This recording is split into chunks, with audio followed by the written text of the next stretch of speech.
जय Hind. Part 10 video में आगे हम लोग मैथ का देखेंगे। 7, 8, 9, 10 ये चारों क्वेश्चन एक ही तरह का है। आपके एग्जाम में 1 नंबर का ये आता है, ठीक है। अब हम लोग इसको देखते हैं। देखें, साइन थीटा बराबर दिया हुआ 4/5, ठीक है। तो इसका फॉर्मूला पहले लिखना है, P/H। इसका मतलब ये है P बराबर 4 और H बराबर 5।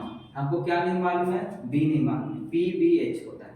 तो P मालूम है, H मालूम है, B नहीं मालूम। तो B का फॉर्मूला लगा देंगे, यानी कि आधार स्क्वायर बराबर H square minus P square. आधार स्क्वायर बराबर कर्म स्क्वायर माइनस लंब स्क्वायर, ठीक है। तो यहाँ ये 5 का स्क्वायर है, यहाँ 4 का स्क्वायर है। कितना हो जाएगा? 5 का स्क्वायर होगा 25 और 4 का स्क्वायर 16, घटेगा तो 9। B स्क्वायर, तो B बराबर हो गया 9, इसका मतलब हो गया 3। निकालना क्या था? साइन थीटा था ना निकालना।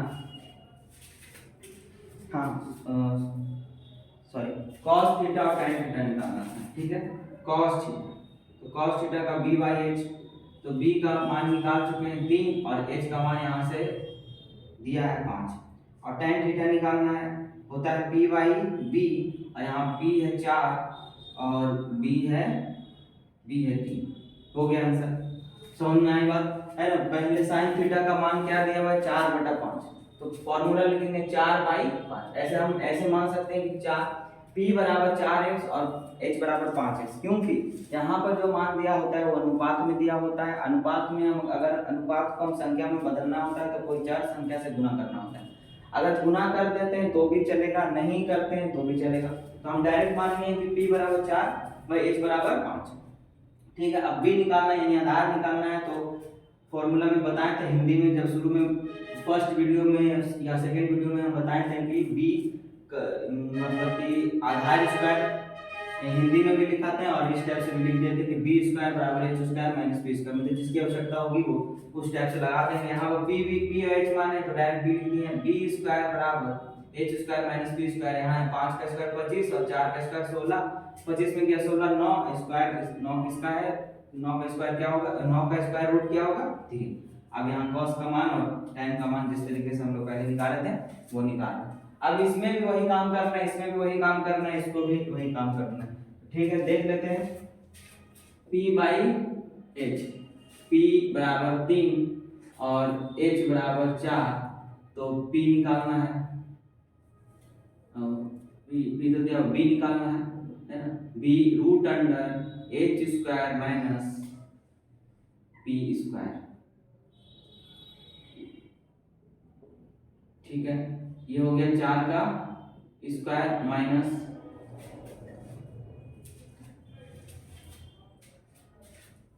4 का स्क्वायर माइनस 3 का स्क्वायर। 4 का स्क्वायर 16, 3 का 9, घटेगा तो कितना हो जाएगा? 7, यानी रूट अंडर 7। B का मान हो गया रूट अंडर 7। फिर tan का मान निकालना है P/B और cos का मान निकालना है B/H, ठीक। पहले cos का दिया तो पहले cos का निकाल लेते हैं। B/H, B का मान निकाल चुके हैं रूट 7 और H का मान यहाँ से 4, ठीक है, कोई दिक्कत नहीं है। tan का मान P/B है, P का मान दिया हुआ यहाँ 3 और H का मान दिया हुआ 4। हो गया आंसर इसका, है ना। बिल्कुल सिंपल है। अगर आपको नहीं समझ में आता है इसको बार बार प्रैक्टिस कीजिए, आराम से समझ में आ जाएगा, ज़्यादा इसमें प्रॉब्लम नहीं है। फिर साइन थीटा फिर निकालना है P/H। P का मान फिर से 3 और H का मान फिर से 5 है, ठीक है। तो क्या होगा? B का मान 4 होगा, है ना। B का मान 4 होगा क्योंकि निकालेंगे तो 5 का स्क्वायर 25 होगा और 9 का कितना हो जाएगा? 3 का हो जाएगा 9, 25 में 9 जाएगा 16, 16 में 4, है ना। ये हम जानते हैं आराम से, बार बार निकालने की जरूरत नहीं है ना। अगर ऑब्जेक्टिव है तो डायरेक्ट हम लोग बनाएंगे।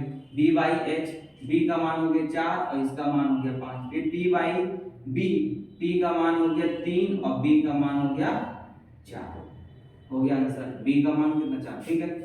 फिर 9वां देख लेते हैं। इसका फॉर्मूला था B/H, यानी B का 4 हो गया और H का 5 हो गया। B/H, B बराबर 4 और h बराबर 5। ठीक है, निकालना क्या है, पहले p निकालना है। ठीक, तो p का फॉर्मूला फिर पाइथागोरस निकाल देंगे। p बराबर root under H square minus B square. h का मान कितना हो गया 5 और b का मान कितना हो गया 4। 5 का 25, 5 का स्क्वायर 25, 4 का 16 हो गया रूट अंडर 9, 9 का हो गया 3। ठीक, निकालना क्या है tan थीटा।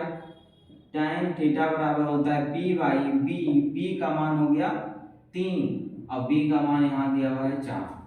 ठीक, उसी तरीके से देखिए ये वाला है p बराबर क्या होगा p बटा b, p बराबर 3, b बराबर 4 और h बराबर क्या होगा 5, है ना। निकालने की जरूरत नहीं, हम जानते हैं क्या क्या कॉम्बिनेशन होता है 3 4 5 है। 3 दिया हुआ है 4 दिया, तो जब कर्ण होगा 5 होगा। हो गया formula b by h। b का मान यहाँ से कितना है 4 और h 5। ये हो गया p बाई h। p का मान हो गया यहाँ से 3 और h का मान हो गया 5। ठीक है, उम्मीद है आप लोगों को समझ में आ गया होगा। बाकी का नेक्स्ट वीडियो में देखेंगे। जय हिंद।